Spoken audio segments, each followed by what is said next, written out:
Yeah, I feel like the Eagles and Cowboys entered the free agency and the draft season as neck and neck, and you can say, well, the Eagles were surging towards the end of the season, but the Cowboys won the title.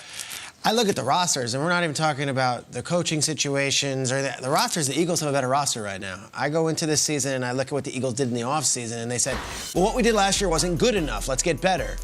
And they added in the draft and added in free agency a ton of star players, Hassan Reddick being one of them, James Bradbury from the Giants. And they traded for A.J. Brown.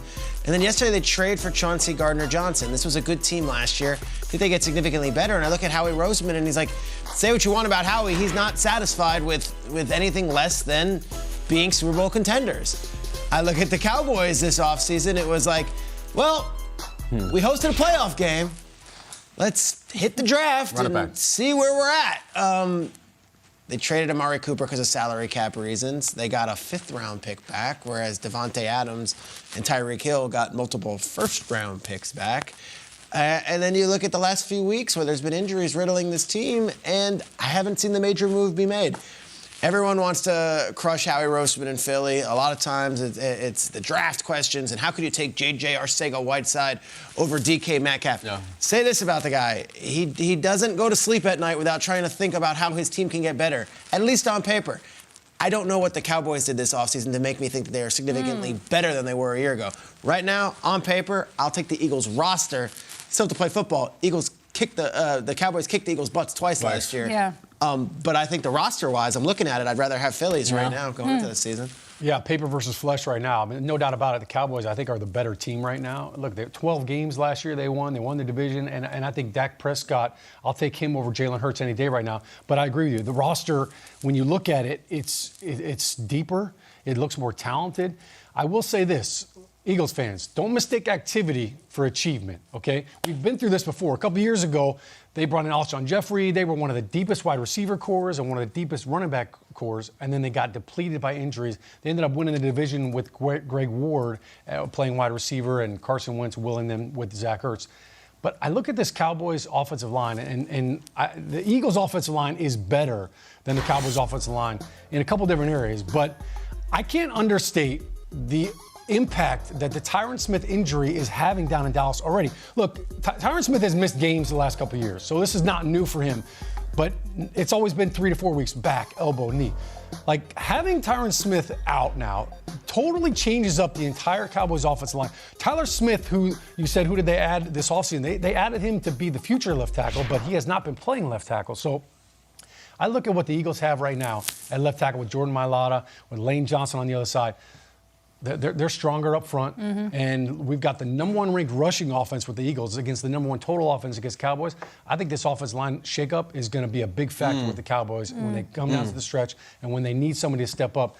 They don't have any depth right now at the left tackle position and left guard position. We'll find out. This is another just perfect 7A Dallas Cowboys topic. Do they have the best roster? Who cares? Like, we're developing a coffee table book of just fluff nonsense Cowboys. Are they a power team? Are they a top 5 team? Do they have a roster? And the answer, I actually think they do have a better roster. Oh, so you're engaging in the coffee table. I'm paid to be here. I can't take every segment rogue. Some of them I should have to answer. The Dallas Cowboys quarterback is better, far more experienced. Their coach is far more experienced, has a Super Bowl. They have maybe the best overall player on both teams in Micah Parsons.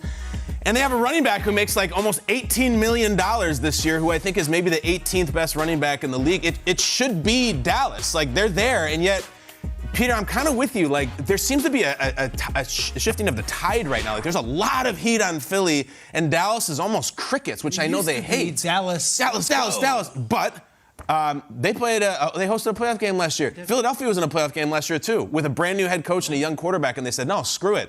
Where was the pounding of the table in the offseason to say, no, not good enough, we're going to do this, we're going to do that?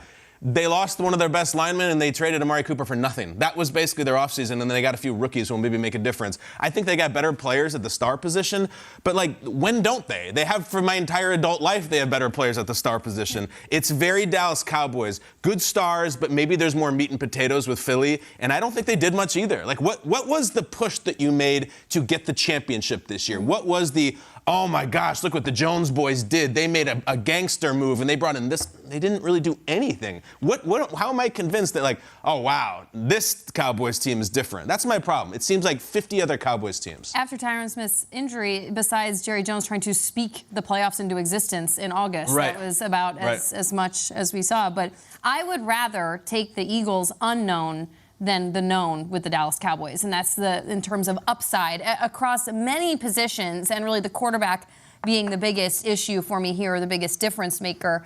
Pound for pound, roster to roster, I think the Cowboys are better. Excuse me, the Eagles are better. Mm-hmm. I think the Cowboys quarterback is better though, and that to me is the difference maker. However, that being said, Jalen Hurts is ripe to have a standout season in which he has been growing, he's been developing. He can make the difference. He can be the guy that changes my answer in November if Jalen Hurts has had the season that I anticipate him having. That being said, the additions that the Eagles did make in the secondary this offseason, I think, was purely triggered by what Dak Prescott did to the Eagles last season. 42 for 53, 8 touchdowns, 0 interceptions. Just against the Eagles. When you consider franchises and rivalries and whatnot, Eagles, Cowboys, Howie Roseman, what would keep him up at night if the Cowboys just picked them apart? So he goes out and he improves his secondary. And so I do think I would rather take the Eagles in this moment, especially considering the upside that Jalen Hurts has been showing us. That last name there, Chauncey Gardner-Johnson. Let's go. Do a minute on this on CGJ. It's unbelievable. All right, so if you don't know much about Chauncey Gardner-Johnson, he is a really good defensive back, but he is a first ballot Hall of Fame agitator. Like, he gets under people's skins. Think of Cortland Finnegan years ago, who Jason played with. He has forced multiple ejections, multiple people to punch him. He got in Tom Brady's face. There's something he has a real talent for that is irritating as hell. And some of the reaction yesterday was like, oh my God, this guy is so Philly, it hurts. They're gonna love Philly. They're gonna love him in Philly. He is like a red ass, as they say. Like, he fits. I saw somebody say this is the most Philadelphia athlete since Allen Iverson. This is a perfect fit. And the first team they play the Lions, first of all. Like, he'll be chirping, not at the players, he'll be chirping at Dan Campbell on the sideline. This is what he does. Chirps, plays, hits, like, he is all entertainment. CJ Gardner-Johnson is going to get under people's skin and live there in Philadelphia, and they'll love him for it. He got in a fight with Mike Thomas, his teammate, a couple years ago. Yeah, I think he lost the fight, too. I think he usually does, but he causes it. You know what I'm saying? That's fine. He just needles it. He fits in perfect with the double bird scenario that you get from the Eagles. Yeah, absolutely. I think it's a fit. Both the cause and effect of the double bird in Philadelphia. That's right. Wisconsin. It's fantastic.